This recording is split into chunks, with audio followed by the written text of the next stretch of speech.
Alhamdulillah, berjumpa kembali bersama saya Saddam Hussein, di Cermat Channel yang keren beken penuh inspiratif.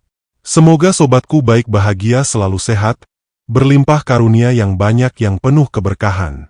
Perjumpaan kali ini saya akan menyajikan kisah tentang cahaya Gaza merupakan cahaya dunia dengan Al-Qurannya.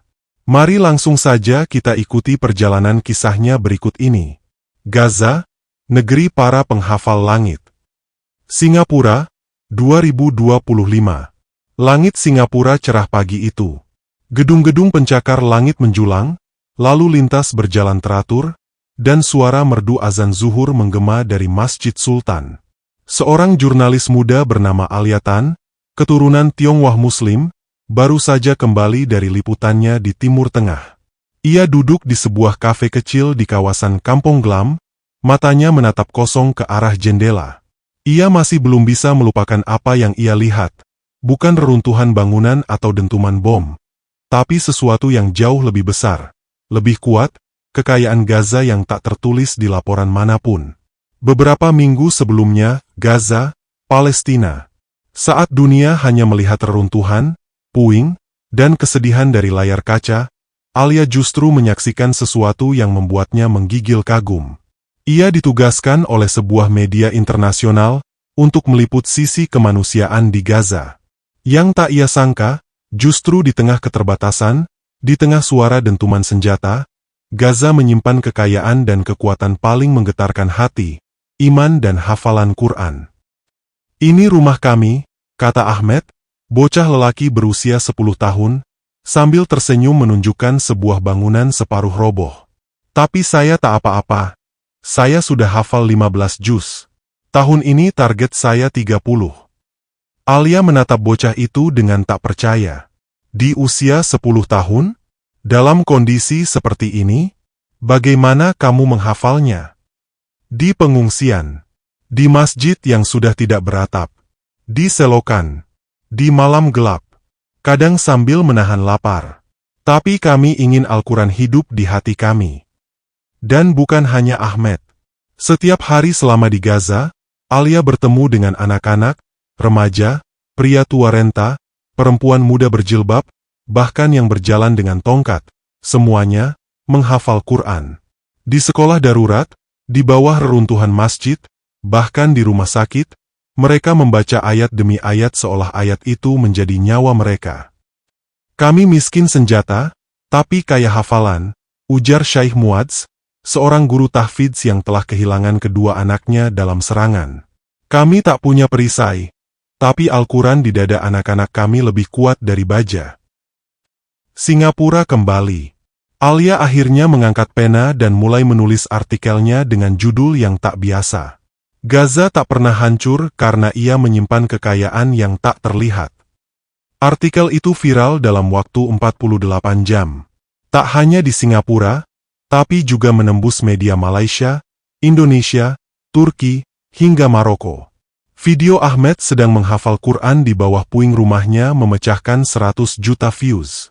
Komentar-komentar datang dari seluruh dunia. "Saya malu, anak Gaza tanpa listrik bisa hafal 30 juz, saya di kota besar baru hafal Al-Fatihah. Kekayaan mereka bukan emas, tapi cahaya wahyu. Ini bukan Gaza yang kami tahu, ini Gaza yang mengguncang jiwa." Dan sejak hari itu, mata dunia perlahan mulai terbuka, bahwa Gaza bukan hanya simbol perlawanan, tapi juga simbol keteguhan iman. Bahwa kekuatan Gaza bukan pada roket atau peluru, tapi pada Al-Quran yang hidup dalam dada rakyatnya.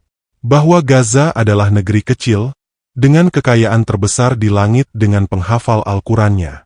Di sebuah ruang pertemuan elit di Marina Bay Sands, para pemimpin media, tokoh pemuda, dan aktivis dari berbagai negara berkumpul.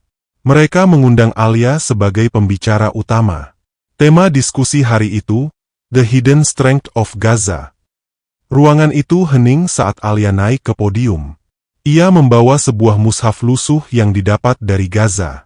Mushaf itu robek di bagian sampulnya, basah oleh darah dan tanah, namun isinya masih utuh, seperti hati rakyat Gaza.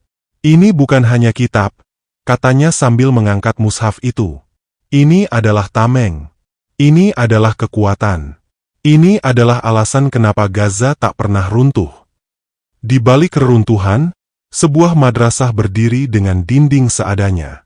Suara lantunan ayat-ayat suci menggema. Anak-anak duduk melingkar, sebagian tanpa sandal, sebagian lagi hanya mengenakan baju lusuh. Tapi tak satu pun yang mengeluh. Seorang gadis kecil bernama Fatimah, usia 8 tahun, membaca surah Al-Mulk tanpa melihat mushaf. Suara lembutnya menggema seperti air yang menenangkan jiwa. Saat ditanya mengapa ia begitu semangat menghafal, jawabannya menusuk hati. Kalau rumah kami hancur, Quran di hati kami tidak akan pernah hancur. Bukan hanya anak-anak. Para pemuda Gaza yang pernah dipenjara, disiksa, bahkan disekap di sel sempit, menjadikan waktu mereka untuk murojaah, mengulang hafalan. Salah satunya adalah Yusuf, 27 tahun, yang telah menghafal 30 juz saat berada di penjara selama 3 tahun. Aku tidak bisa bergerak, tapi pikiranku bebas bersama ayat-ayat Allah. Para penjaga penjara bahkan heran, bagaimana mungkin seseorang yang tak diberi cahaya, tak diberi mushaf, justru keluar sebagai hafiz terbaik? Fenomena global, kebangkitan dari Gaza. Di Indonesia, Malaysia, Singapura, dan berbagai belahan dunia lain, pesantren dan sekolah Islam mulai membacakan kembali kisah Gaza dalam pelajaran mereka. Anak-anak Gaza bisa hafal Quran dalam derita. Apa alasan kita? Menjadi kalimat motivasi yang ditempel di banyak sekolah tahfidz. Fenomena luar biasa ini melahirkan gerakan besar bertajuk Cahaya dari Gaza. Gerakan ini mendorong anak-anak di dunia Muslim untuk kembali pada Quran, menghafal, mencintai, dan menjadikannya kekuatan hidup. Malam itu, sebuah acara khusus dihelat di Masjid Darul Aman. Ribuan orang hadir. Di layar besar, wajah Ahmed dan Fatimah dari Gaza ditampilkan secara langsung melalui sambungan video. Mereka melantunkan ayat-ayat suci Al-Quran dengan suara jernih, penuh iman, seolah bumi dan langit menyimak bersama. Air mata mengalir di wajah para jamaah. Anak-anak Singapura yang selama ini lebih sibuk dengan gawai, mulai menunduk, tersadar. Fatimah mengakhiri dengan sebuah pesan lembut.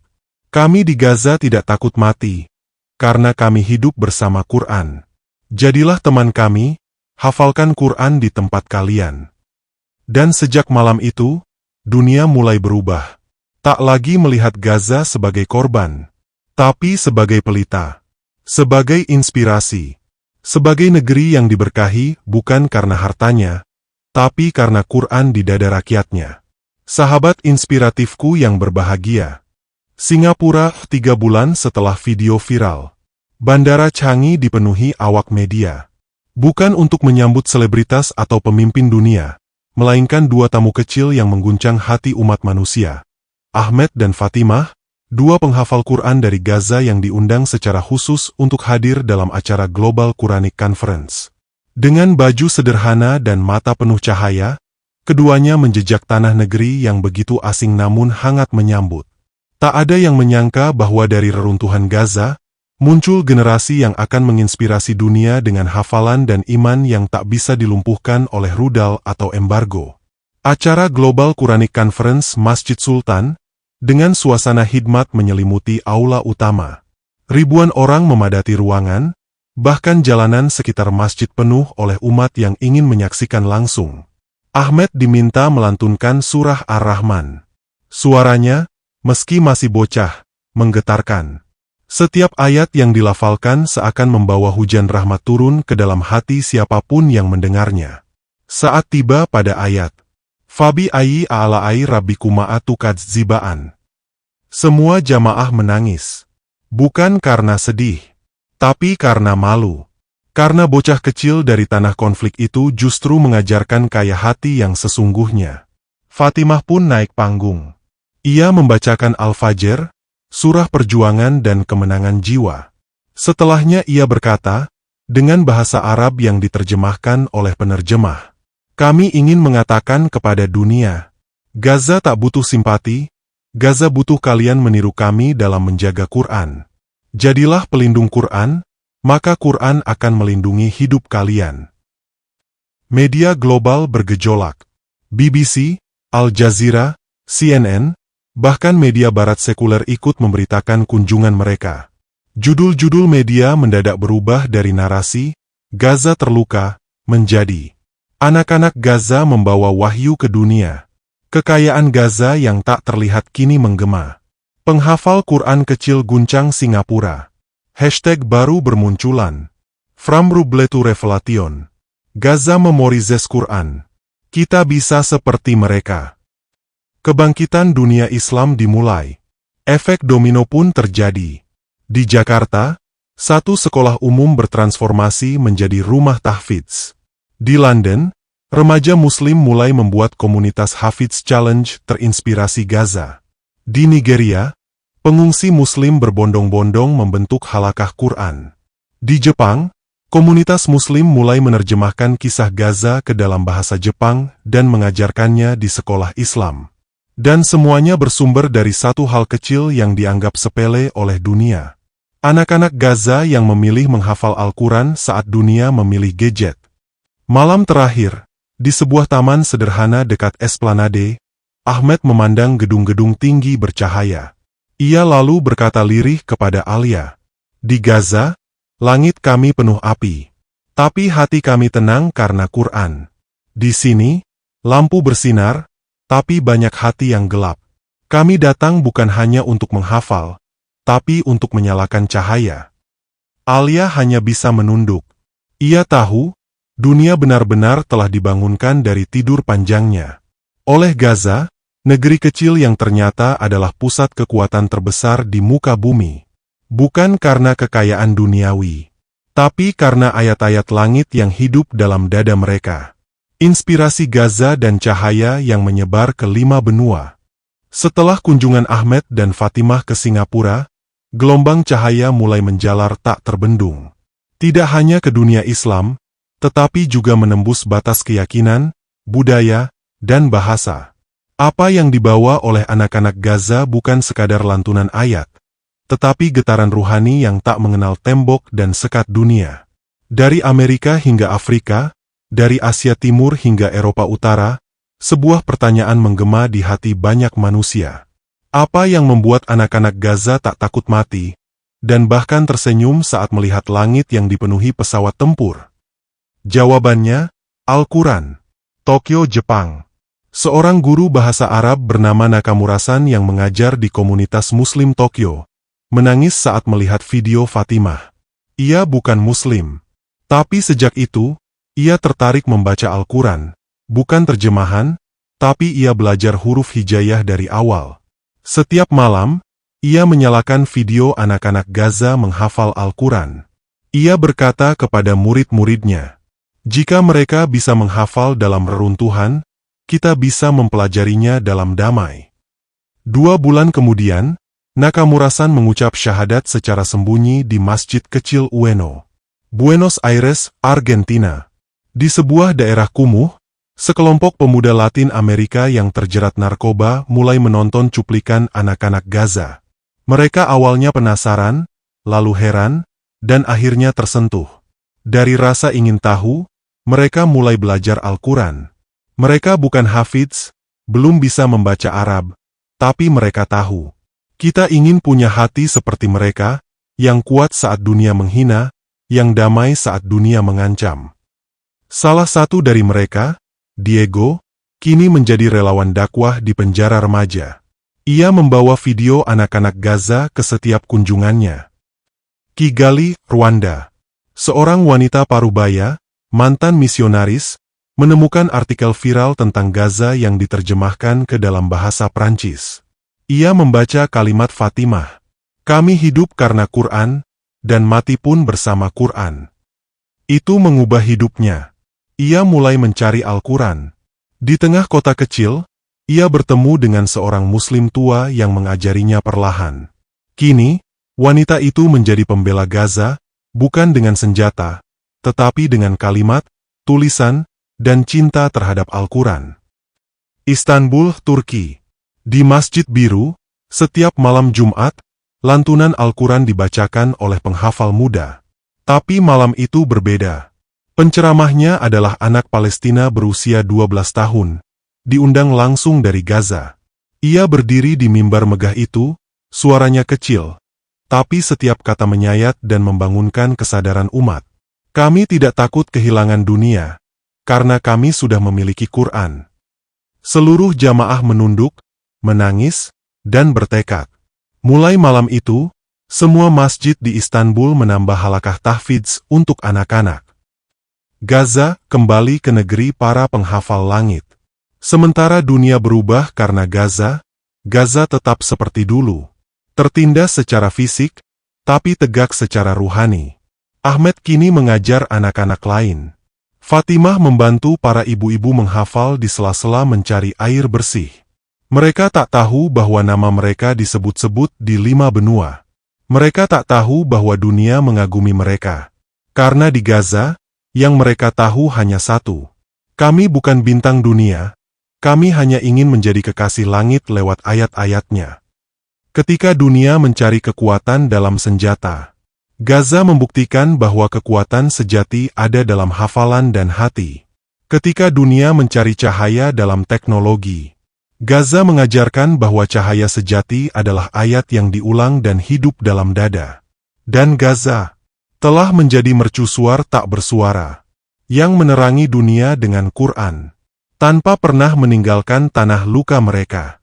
Sahabat inspiratifku yang berbahagia, cahaya Gaza menyentuh istana dan parlemen dunia. Sidang Majelis Umum PBB sore itu terasa berbeda. Bukan karena perang, bukan karena resolusi veto, tapi karena tayangan dokumenter berdurasi 9 menit yang diputar di hadapan 193 negara anggota. Judulnya sederhana, The Children of Gaza Guardians of the Quran. Video itu menampilkan Ahmed dan Fatimah, serta puluhan anak Gaza lainnya yang melantunkan ayat-ayat suci sambil duduk di antara puing-puing. Tanpa efek visual, tanpa musik latar. Hanya suara mereka dan kebenaran yang tak bisa disangkal. Beberapa delegasi meneteskan air mata. Duta besar dari Amerika Latin berdiri dan berkata, "Jika kita tidak bisa melindungi anak-anak seperti mereka, maka apa arti dari semua pembicaraan kita di sini?" Itu adalah pertama kalinya dalam sejarah, Gaza disebut bukan karena konflik, tapi karena cahaya. Buckingham Palace, Inggris. Di tengah sorotan dunia, putra mahkota yang terkenal dengan ketertarikannya pada sejarah dan spiritualitas Timur, meminta disediakan salinan dokumenter tersebut. Beberapa hari kemudian, dalam acara amal anak-anak dunia, ia menyebut Gaza. There is a city where children become the bravest souls alive, not by war, but by words of heaven. That city is Gaza. Kalimat itu menghebohkan Inggris. Media-media Eropa akhirnya mulai membuka ruang untuk narasi lain tentang Gaza. Bukan sebagai korban, tapi sebagai cahaya. Gedung Putih, Amerika Serikat. Di Washington DC, seorang staf Muslim muda dari Gedung Putih menampilkan cuplikan video anak-anak Gaza dalam sebuah presentasi internal bertema Spiritual Resilience. Salah satu penasihat presiden yang hadir berkata, "This is beyond religion. This is the soul of a people. We must rethink how we speak about Gaza." Hanya dalam 2 minggu, Kongres menggelar forum lintas partai bertema Gaza Beyond Conflict Re-Understanding the Cultural and Spiritual Fortitude.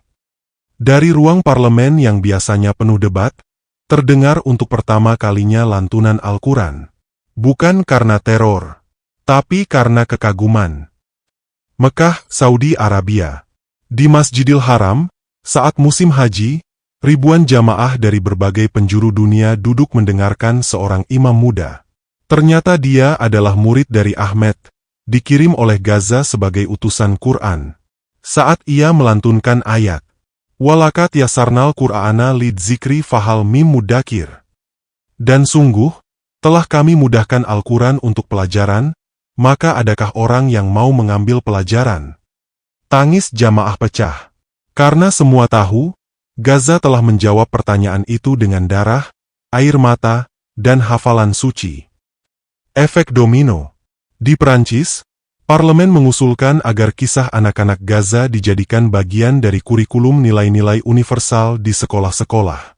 Di Kanada, taman-taman kota diberi nama-nama surah pendek sebagai bentuk penghormatan terhadap perjuangan para penghafal Gaza.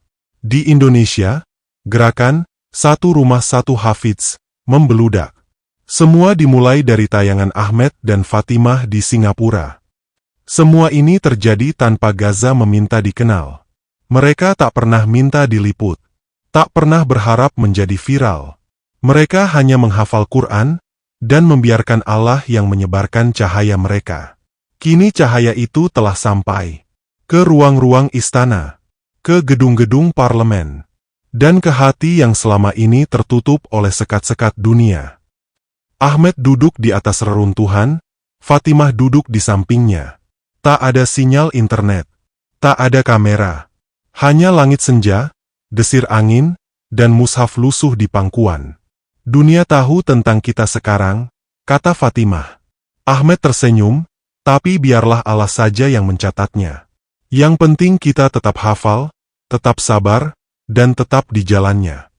Demikian kisah ini saya sajikan, semoga bermanfaat menambah literasi, cakrawala berpikir dan menginspiratif, untuk tetap berada di dalam kebaikan naungan cahaya petunjuk Allah Ta'ala di dalam kehidupan ini. Sampai berjumpa kembali di kisah inspiratif berikutnya. Atas segala perhatian dan dukungan sobatku saya ucapkan terima kasih. Semoga menjadi nilai kebaikan. Saya mohon pamit undur diri dengan mengucapkan Wassalamualaikum warahmatullahi wabarakatuh.